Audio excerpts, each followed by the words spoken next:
पिछले महीने राजस्थान का कुख्यात गैंगस्टर आनंदपाल सिंह एनकाउंटर में मारा गया। ऐसे वांटेड क्रिमिनल्स का खात्मा मिशन को अंजाम देने वाले आईपीएस अफसरों के लिए यादगार बन जाता है। यूपी के टॉप आईपीएस ऑफिसर्स में शुमार अमिताभ यश को 9 साल पहले किया एनकाउंटर आज भी याद है। इस डकैत ने की थी 150 से ज्यादा हत्याएं, नेता रहते थे नतमस्तक। 70 के दशक में शिव कुमार पटेल उर्फ ददुआ का नाम चंबल के बीहड़ों में दहशत का पर्याय था।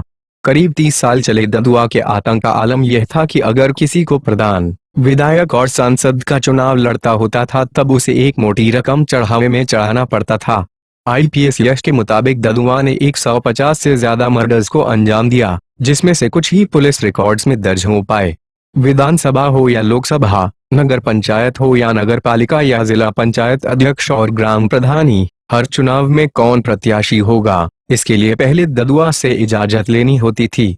बुंदेलखंड निवासी शख्स ने नाम न छापने की शर्त पर बताया, हर नेता को इलेक्शन में खड़ा होने के लिए ही ददुआ के आगे चढ़ावा चढ़ाना पड़ता था। हर चुनाव की फीस तय थी, जैसे एमएलए के लिए 5 करोड़ तो एमपी के लिए 10 करोड़। इसके बिना कोई भी नेता चुनाव में आगे नहीं बढ़ सकता था। पहले आदर से छुए पैर, फिर दाग दी सिर में 2 गोलियां।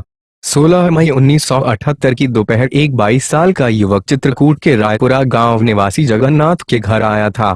जैसा कि गांव में होता है, उसने आते ही उम्र में खुद से बड़े जगन्नाथ के पैर छुए। उन्हें आदर देते ही उस युवक ने जेब में रखी पिस्तौल निकाली और जगन्नाथ के सिर में 2 गोलियां उतार दी।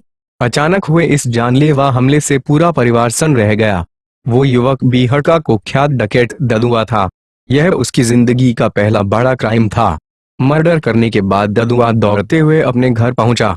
वो बोलता जा रहा था, मैंने अपने पिता की मौत का बदला ले लिया। यहीं से ददुआ की जुर्म की दुनिया की शुरुआत हुई। सरपंच को पुलिस की मौजूदगी में दी मौत, चाकू घुसाकर निकाल दी थी आंखें। यूपी के ही मानिकपुर के लाधौवा गांव के सरपंच पर ददुआ को शक था। उसे लगता था कि सरपंच जिम्मेदार अपना काम ईमानदारी से नहीं करता। इसी शक में ददुआ ने उसे खौफनाक मौत दी। जिम्मेदार के पिता मथुरिया बताते हैं, उसने मेरे सबसे बड़े बेटे की दोनों आंखें फोड़ दी थीं। मेरा बेटा रात का खाना खाने के बाद घर के बाहर खड़ा था, तभी उसकी कुछ गुंडों से बहस हो गई। झगड़ा बढ़ा तो लोकल पुलिस भी वहां पहुंच गई। उन गुंडों में ददुआ भी शामिल था। वो पुलिस के सामने ही मेरे बेटे को रात के अंधेरे में घसीटते हुए जंगल की तरफ ले गया।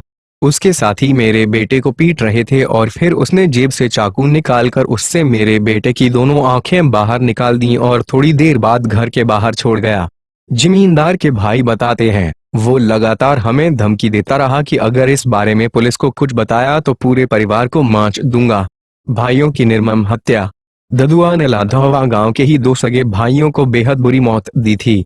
ददुआ का शिकार बने देवनारायण की पत्नी गुजरातिया ने दोनों मर्डर अपनी आंखों के सामने होते देखे थे। मैं ननद के साथ खेत में पति और देवर के लिए भोजन लेकर गई थी। ददुआ अपनी गैंग के साथ साइड से आया और मेरे पति पर चाकू से ताबड़तोड़ हमले शुरू कर दिए।